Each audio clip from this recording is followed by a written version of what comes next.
सिंधुदुर्ग जिल्ह्यातील सर्वात मोठी बातमी समोर येत आहे। गाव थरथरलं, बसने बसला धडक। शिरोदा आजगाव रस्त्यावर थरकाप उडवणारा अपघात। 2 एसटी बस समोरासमोर धडकल्या, 20 प्रवासी जखमी। सिंधुदुर्ग जिल्ह्यातील शिरोदा तालुक्यातील आजगाव येथे रविवारी सकाळी भीषण अपघात झाला आहे। 2 एसटी बस समोरासमोर धडकल्या।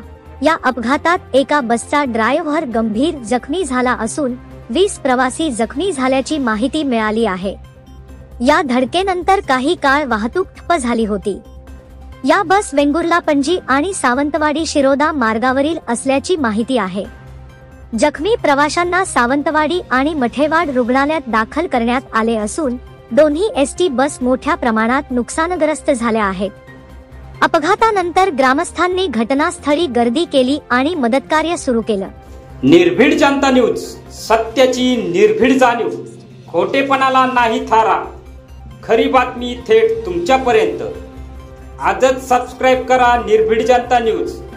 बेल आयकॉन दाबा आणि राहा प्रत्येक घडामोडीच्या पुढे। निर्भय पत्रकारिता, निडर आवाज आणि जनतेचा खरा प्रतिनिधी। तुमचीच बातमी तुमच्या भाषेत निर्भीड पद्धतीनं।